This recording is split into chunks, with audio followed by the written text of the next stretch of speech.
আসসালামু আলাইকুম। এই যে দেখছেন, এটা কোনো বড় ফ্যাশন হাউস না, এটা আমাদের চেনামুখ চাচা আমজাদ মাঝির দোকান। দিনের পর দিন, বছরের পর বছর এই ছোট্ট দোকানে কাপড়ের ভাঁজে ভাঁজে তিনি বুনে যাচ্ছেন মানুষের স্বপ্ন। এই যে দেখুন, লেডিস ড্রেস কাটিং, একটা ভুল কাট মানেই পুরো কাপড় নষ্ট। তাই চোখে মুখে এত মনোযোগ, হাতের প্রতিটা মাপ এত নিখুঁত। এটা শুধু কাপড় কাটা না, এটা অভিজ্ঞতার গল্প, এটা ধৈর্যের শিক্ষা, এটা একজন কারিগরের নীরব পরিশ্রম। অনেকে ভাবে এগুলো তো সাধারণ কাজ, কিন্তু এই সাধারণ কাজের মাঝেই লুকিয়ে থাকে অসাধারণ দক্ষতা।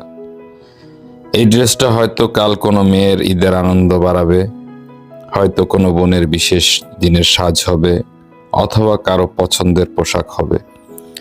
আপনাদের যদি ভালো লাগে এই পরিশ্রমী মানুষের কাজ, তাহলে ভিডিওটা শেয়ার করুন, একটা লাইক দিন, আর এমন বাস্তব গল্পের জন্য পেজটা ফলো করতে ভুলবেন না।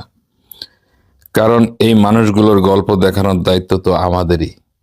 আর এই ধরনের বাস্তব ভিত্তিক ভিডিওগুলো দেখার জন্য আমার পাশে থেকে আমাকে উৎসাহিত করবেন। ধন্যবাদ সবাইকে।